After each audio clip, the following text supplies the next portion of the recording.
Cultivating inner magic.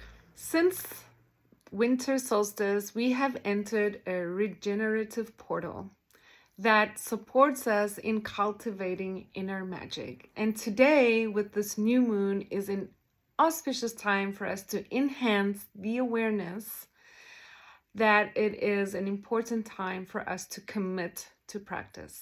So, cultivating inner magic. Magic has so many misconceived ideas and feelings towards it. Because of patriarchy, we have been taught that magic is something evil, is something to be fearful of, that is something that belongs to sorcery, of witchcraft, or things that are really bad.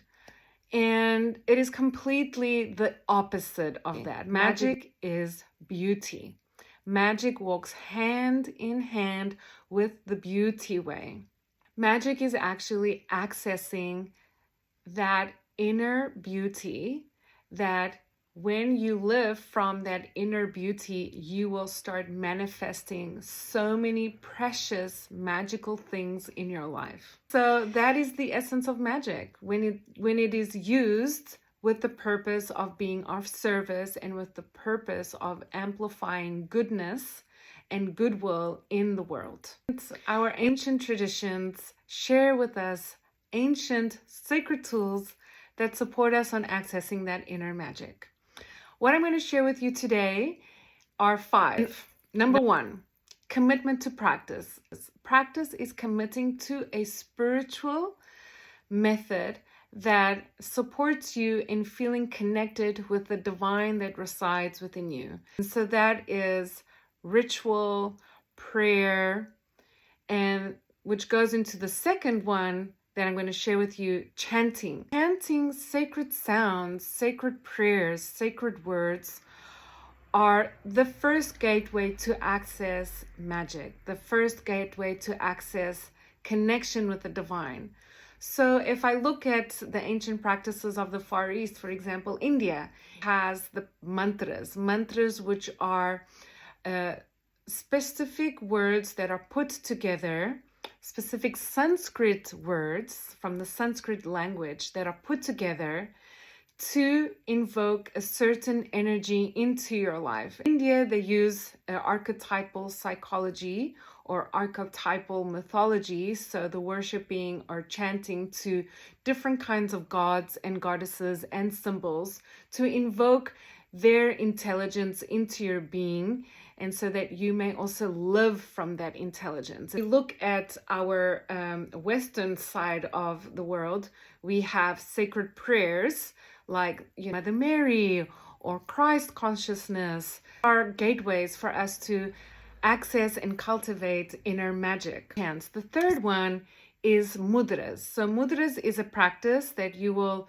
find in Indian culture, and they are used in yoga and sacred dance. Mudras are hand gestures that activate points. So we have energetic channels on our hands. So here, and on, the tip of our fingers. And so when we bring our fingers into certain postures, into certain hand gestures, we are activating certain energies in our body. When we practice mudras with intention and in our meditation and also chanting, while chanting sacred sounds, we are also bringing vitality and health into our internal body. The fourth one is asanas, so Raja Yoga or Tantra Yoga. So using the power of postures and breath that help us unlock